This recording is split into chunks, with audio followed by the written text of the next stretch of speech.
Jom Carl may sabuatan. At Kuya Jomar hindi na nakapagpigil. Magandang araw sa inyong lahat mga kalingap, sanay hindi nyo po makalimutan na mag-like sa video na ito mga kalingap. At paunawa tapusin muna ang kabuuhan ng video na ito mga kalingap at para malaman ang nilalaman nito. At maraming salamat po mga kalingap sa pagpatuloy na pagsuporta lalo na kay Kuya Val Santos Matubang at Kalingap Rab. Sino kaya mga kalingap ang nasa likod ng sabuatan sa Jom Carl? At gaano ba ito katotoo mga kalingap? Yan ang ating malalaman na mamaya mga kalingap. Pag-uusapan muna natin ang patungkol sa tambalan ng Jom Carl mga kalingap dahil sa ito ang inaabangan ng lahat kung kailan maipalalabas ang kanilang bagong episode mga kalingap at sobrang ang dami ng excited sa bagong episode ng serye ng Jom Carl mga kalingap dahil sa ang dami na namang mangyayari sa ginagawang bagong episode ng Jom Carl. At nasabi ko na nga sa inyo mga kalingap sa nakaraang upload natin patungkol sa Jom Carl.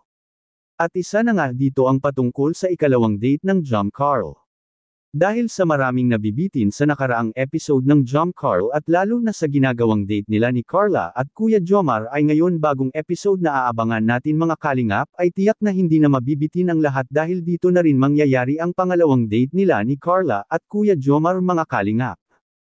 At naipagsabi ko nga sa inyo na sila ay nakatakdang mag-date sa tabing dagat mga kalingap at tiyak na napakasaya at special ang date na yun dahil sa iba talaga kung nasa tabing dagat kayo gagawa ng date dahil sa maraming pwedeng gagawin dito mga kalingap. At hindi lang date ang pwede na gagawin nila mga kalingap. Maari rin silang maglaro at talagang hindi masasayang ang kaabang-abang na Part 27 ng Jom Carl.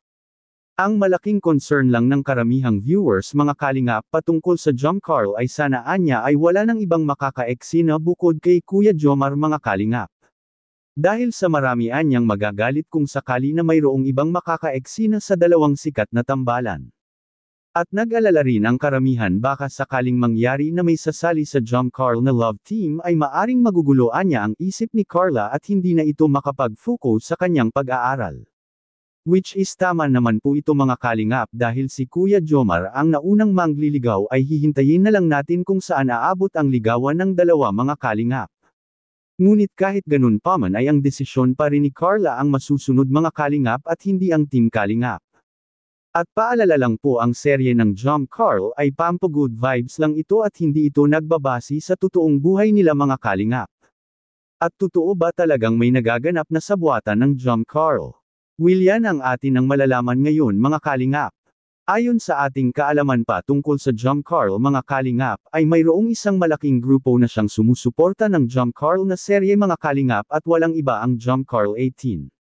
At sa panig naman ng mga K-boys ay maaring nagkataon lang na may nahagap sa kamera at nabigyang pansin ito. Ngunit hindi ito nangangahulugan na mayroon ng nagaganap na sabuatan sa Jom Carl mga kalingap dahil sa alam na alam naman nating lahat ang mga ginagawa ng Team Kalingap ay lahat pantay-pantay at lahat magkakaibigan lang silang lahat, at wala namang problemang nangyayari. Anong masasabi niyo po mga kalingap tungkol dito? Please comment and God bless you all.